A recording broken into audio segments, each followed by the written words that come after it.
Welcome to Outrage Overload, a science podcast about outrage and lowering the temperature. This is episode 47.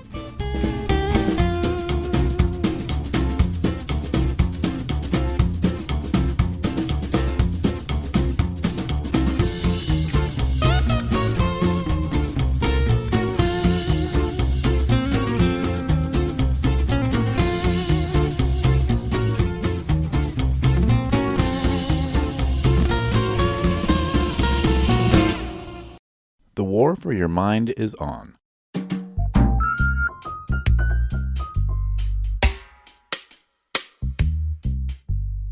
Even the savviest among us may not be immune to subtle manipulations in the information we consume. Have you ever questioned the reliability of your news sources or felt a twinge of uncertainty about what to believe? You're not alone. Maybe you're confident in your critical thinking and media literacy skills, but there's always room for deeper understanding. In today's information age, we're navigating a sea where facts and fiction collide daily. Misinformation spreads like wildfire, driven by algorithms designed to keep us engaged and sometimes manipulated. This has led to a crisis of trust that shakes the very foundations of our society. And that's what we're going to talk about on this episode of the Outrage Overload podcast.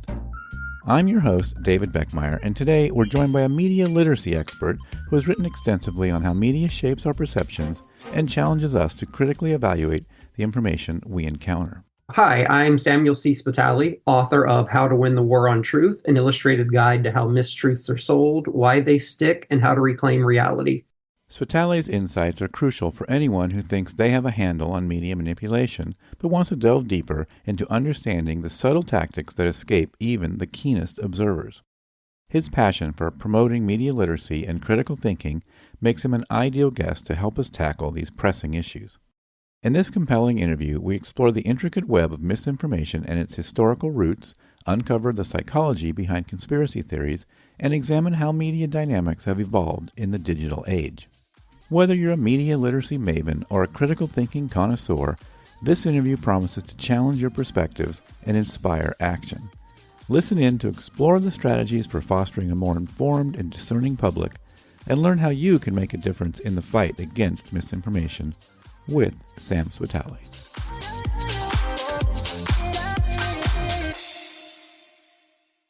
Samuel Spitali, thank you so much for making time to come on our show. Yeah, thank you for having me. So there's a lot in your book, which, by the way, give us the title of that book real quick. Sure. It's How to Win the War on Truth, an illustrated guide to how mistruths are sold, why they stick, and how to reclaim reality, published by Quirk Books. Yeah, and there's a ton of stuff in there. And, this idea of, sort of, information literacy, I guess is the category I'll put it in, is sort of one of the vectors we go down in this show. And listeners, appreciate that kind of stuff. But sometimes I like to, because we talk about it a lot, sometimes I like to go down a little deeper rabbit holes and stuff rather than some of the surface level stuff.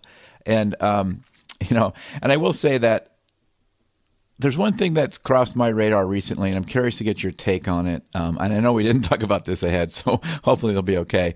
But I saw recently some research about, it was kind of like, the research was basically a sort of a study about combating misinformation and sort of like essentially sort of the fact-checking sort of stuff, and what ways that treatment might be, more effective or less effective.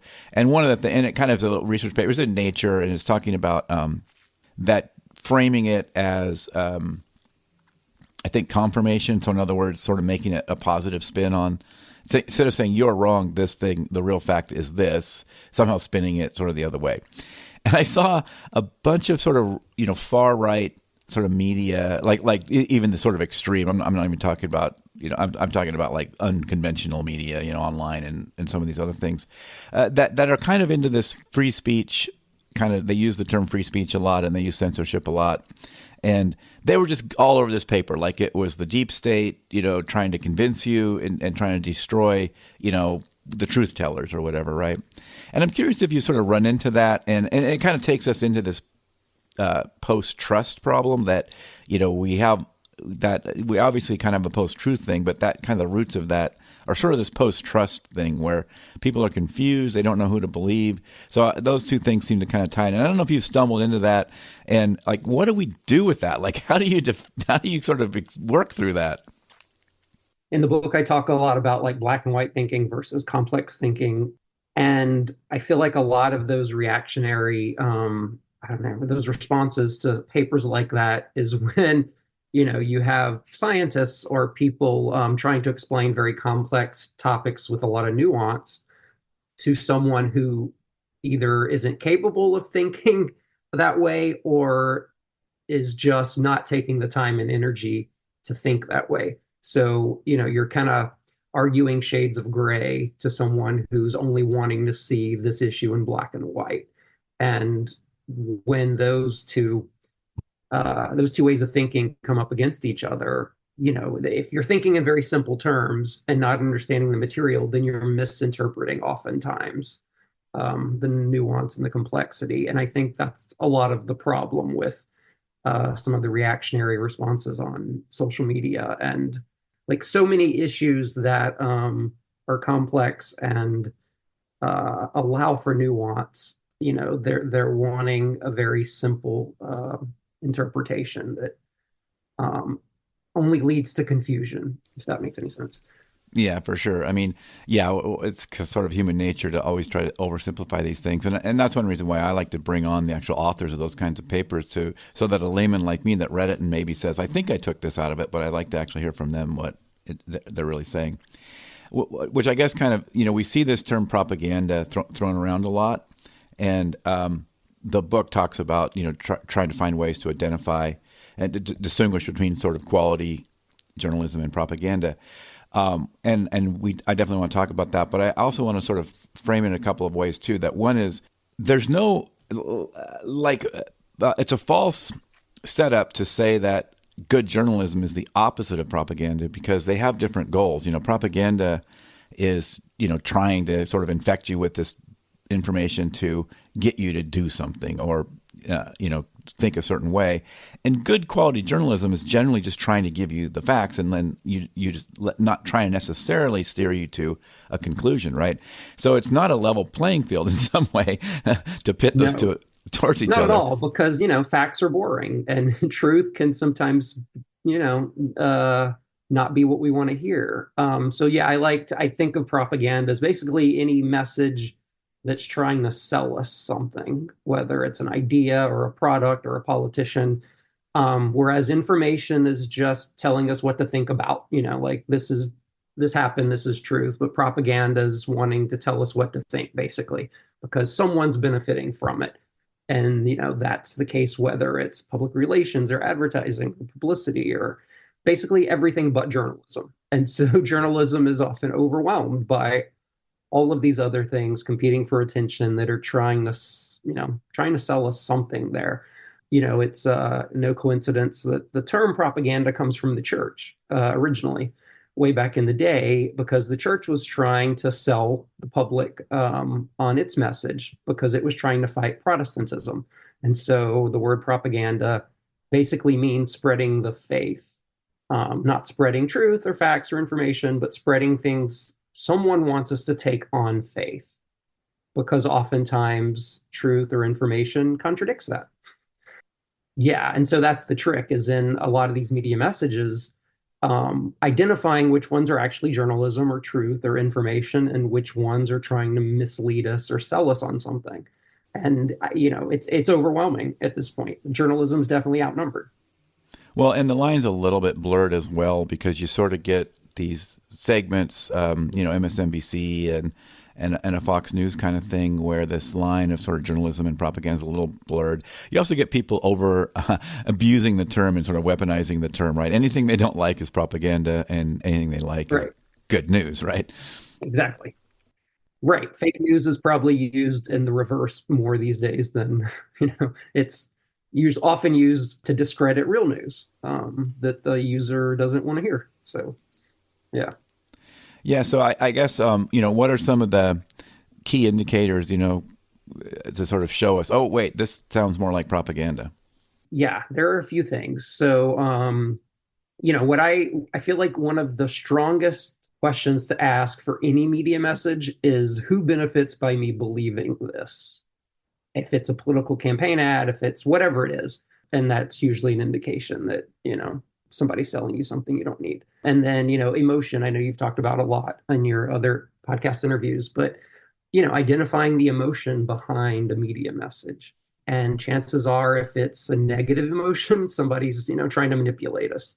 So like I see a lot these days about on social media about, the an immigrant, illegal immigrant who committed a crime, and those notices are out of proportion to the amount of immigrants committing crime, which, immigrants for the most part commit less crime than the native born citizens because most of them don't want to get kicked out of the country. So they're not going around, killing and raping people for the most part.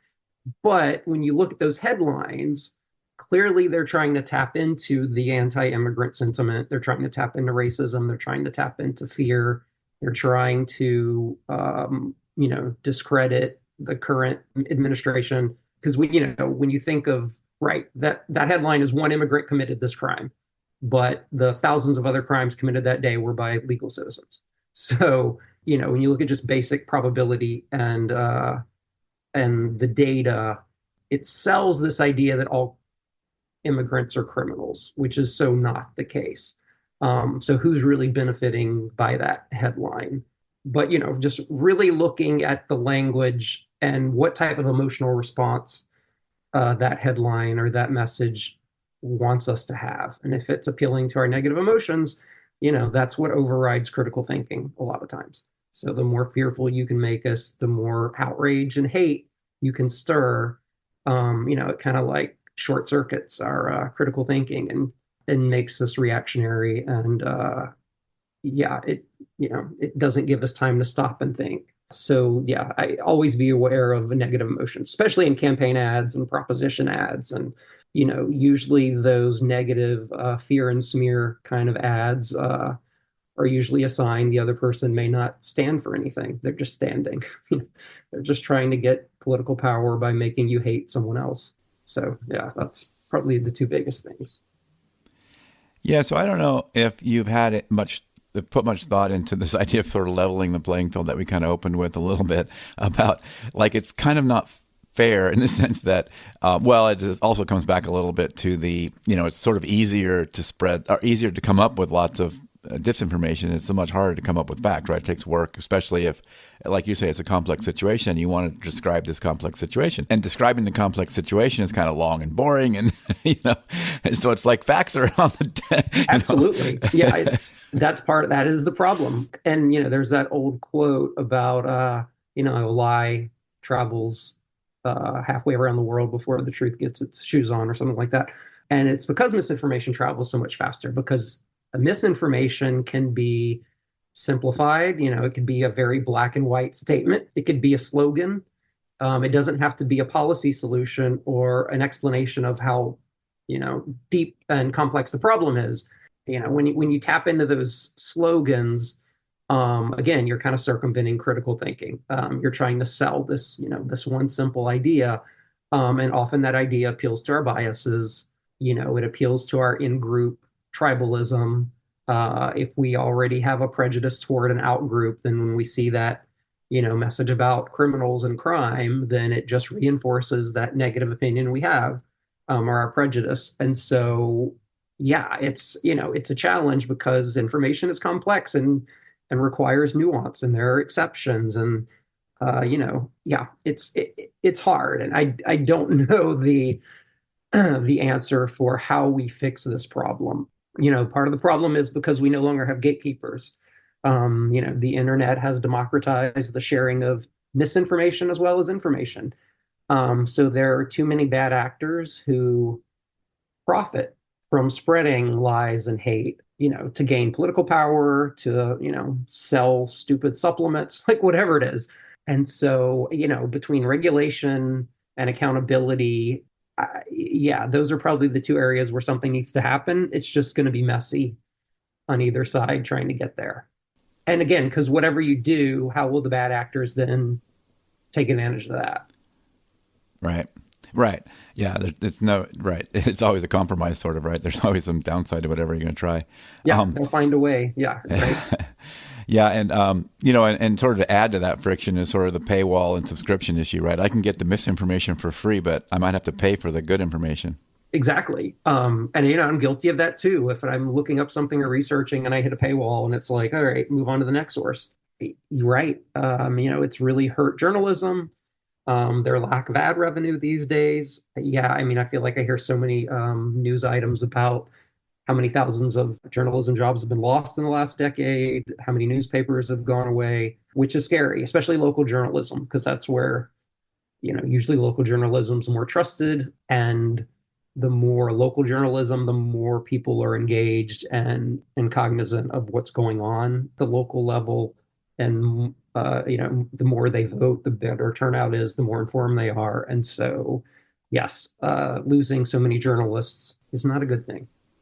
Yeah, and and also if we just won't be so obsessed with these national issues all the time if we can get more involved in our local issues. Right. And that's part of why national issues have become so big because of the mergers, the acquisitions. It's cheaper. You can just show the national news and you don't have to do any local reporting or anything at the local level.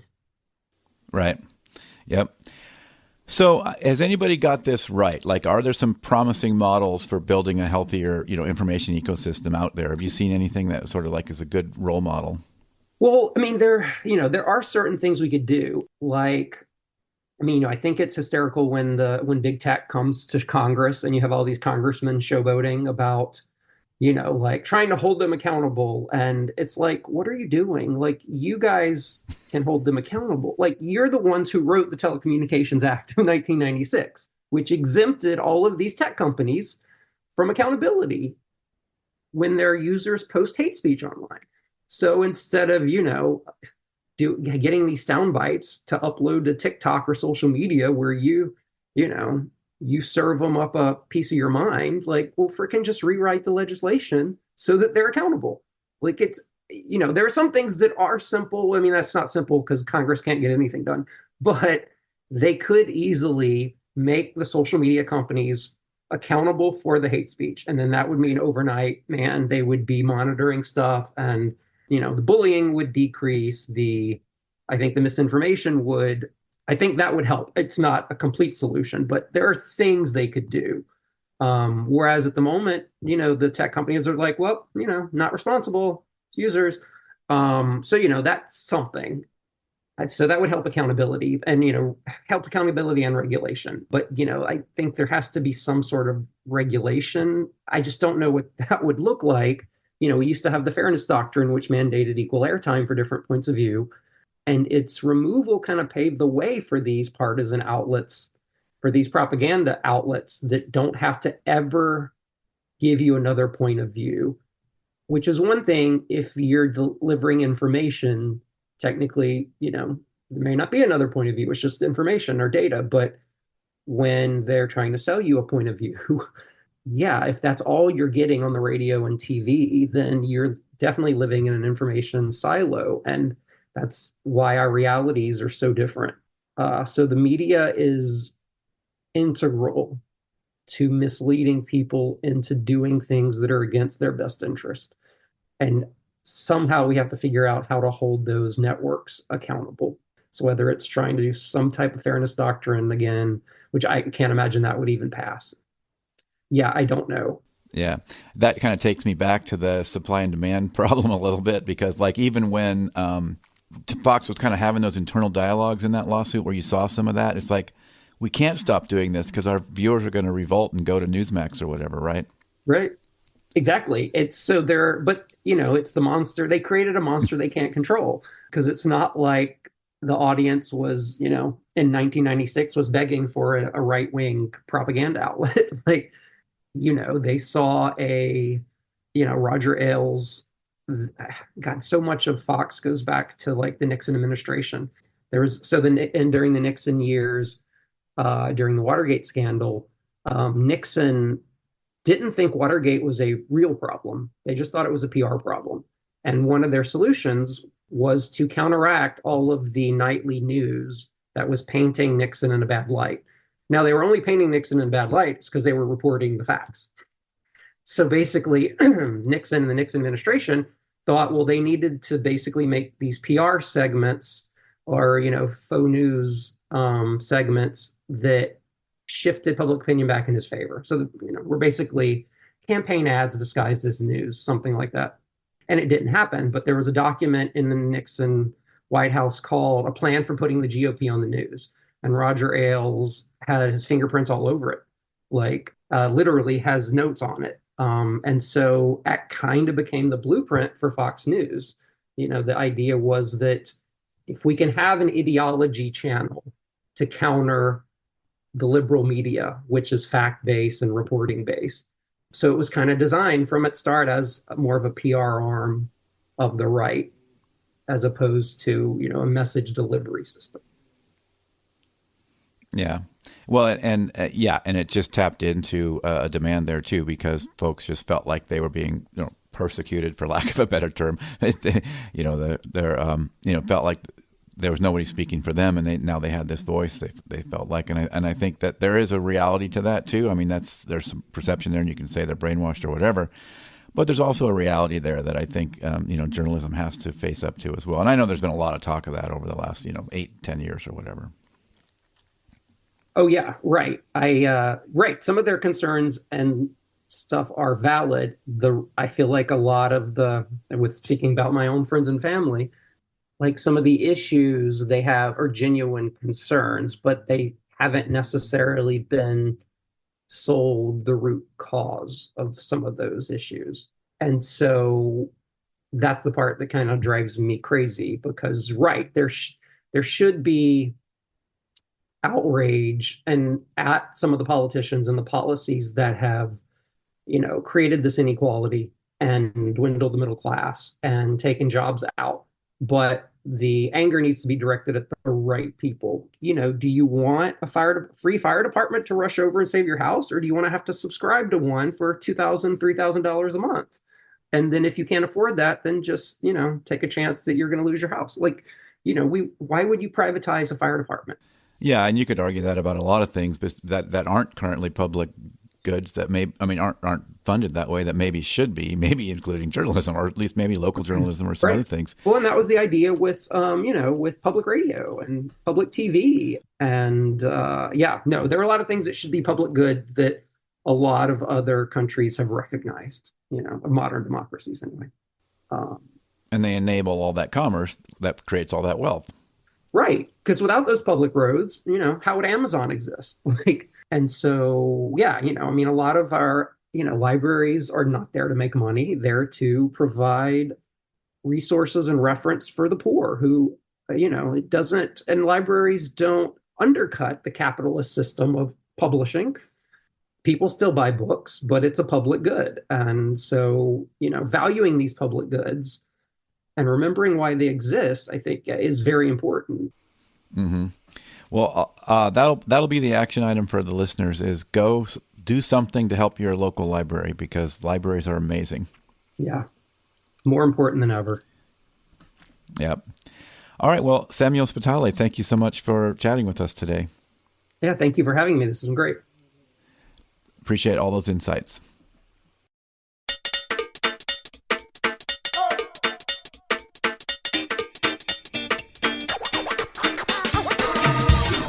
That is it for this episode of the Outrage Overload podcast. For links to everything we talked about on this episode, go to outrageoverload.net.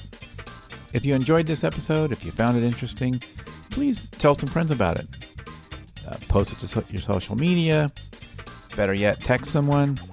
Even better, talk to someone in real life. Tell them about this show.